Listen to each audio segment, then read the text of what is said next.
Welcome everyone to the Honest Review. Today we're going to be reviewing the Vantage 2 from Scuf Gaming. A redesigned Vantage created to finesse and improve upon what has been hailed to be the most feature-rich and technologically advanced controller Scuf has ever made. And that is coming from the CEO of Scuf Gaming. Now this is an unsponsored and unbiased review, but before we dive into this new rendition of the Scuf Vantage, there are a couple things that I wanted to set straight stemming from the initial release of the Vantage 1. Anyone familiar with my channel knows that I love custom controllers. I've tried many different brands and styles and always share my honest thoughts and experiences with you and end up giving them away in our live streams. I reviewed the Vantage. It came about a month late without the customizations that I ordered, and it didn't work properly. I made a video warning people about the current issues. Our comment section practically became an archive for people's experiences with defective Vantages from the initial release. Scuf dropped a firmware update that fixed some of the issues, but there was still a huge amount of people sounding off and warning that their controllers were having issues even after updating the firmware. Now let me just set this straight. I have a lot of respect for Scuf Gaming. They have innovated and created a market for elite controller players to help maximize their hand use when gaming, and also inadvertently pushing other people and companies to innovate and build upon their ideas. But even with all that respect, I must say that every Scuf I've owned, the Infinity, Impact, Vantage, all have failed me in a short time span.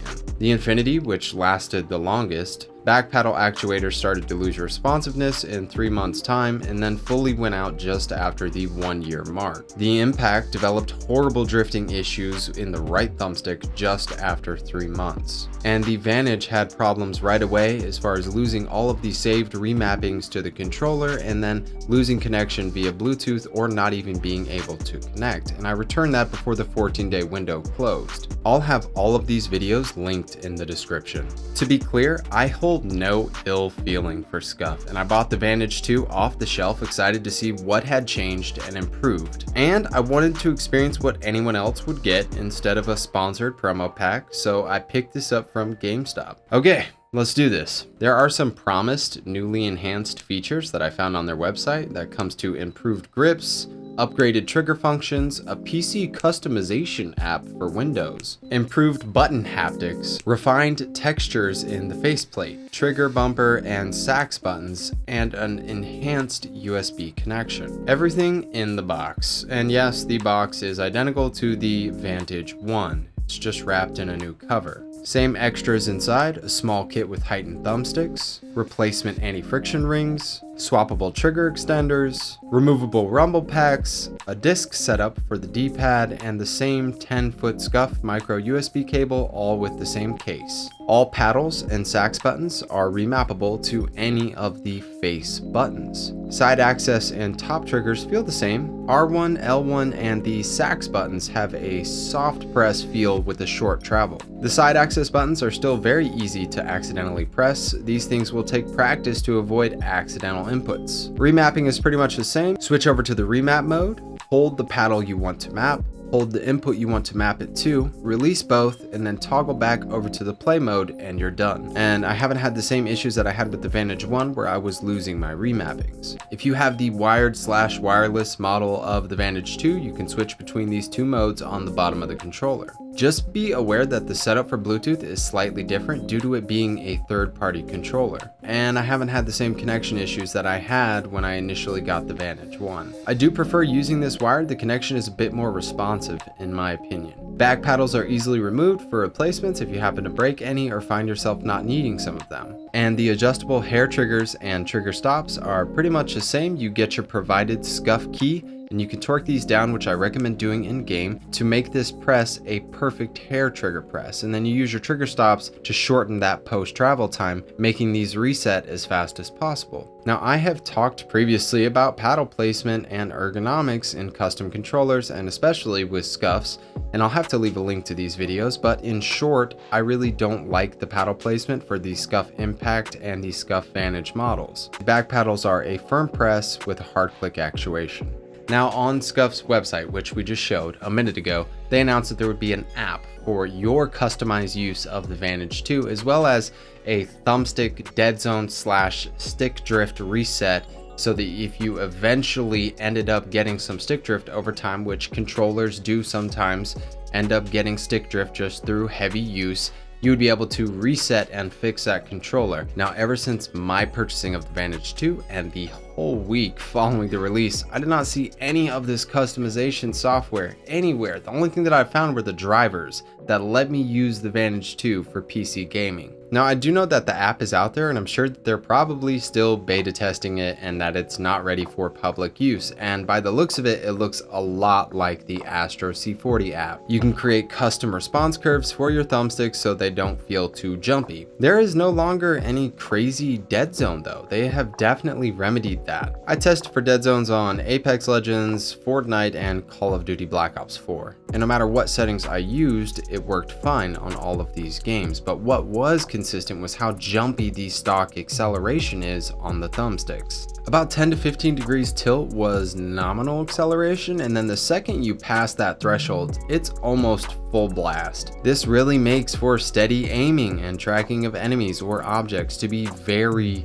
difficult. I really need that app's help in programming some of these response curves, but it hasn't been available during this whole week following the release. Now for the nitty-gritty, what is up with this controller? Is it worth it? And why did Scuf launch the Vantage 2 at the end of the PlayStation 4's lifespan? Now, I will note that there is a chance that these third-party controllers like the Vantage 2 and the Astro A40 will have compatibility with next-gen consoles through firmware updates. But I can't shake this feeling that there is something fishy about this release. This controller literally feels exactly like the Vantage 1, with a new volume bar, faceplate, and a firmware update to make this Vantage what the original was hoped to be. The box is the same, the case is the same, you get the same goodie bag of extras, and I can't tell the difference in the grip in the back or the actuators.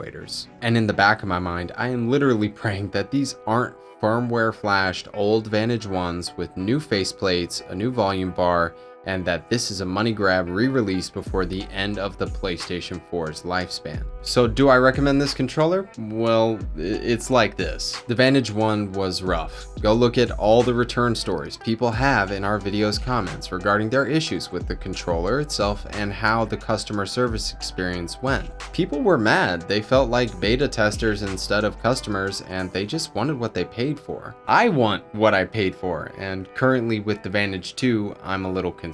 Now, all this isn't to say that there weren't plenty of people who were like, hey, my Scuf Vantage 1 is working awesome.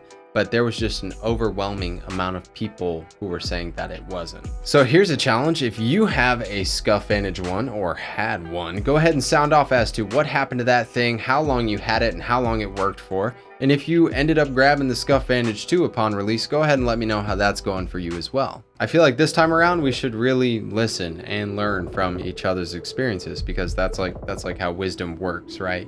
And me personally, I'll be passing on the Scuf Vantage 2. It just feels like a Vantage 1 with a firmware update and a new volume bar and a different faceplate. Sorry, Scuf.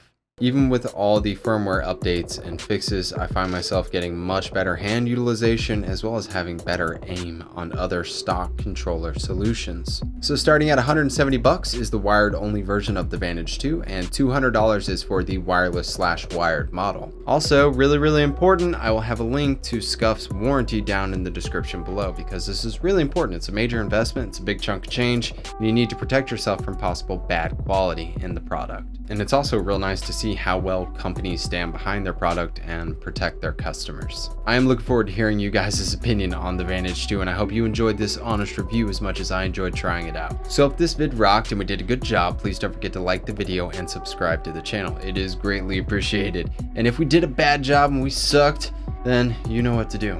But anyways, I look forward to seeing you all in the next one. Peace.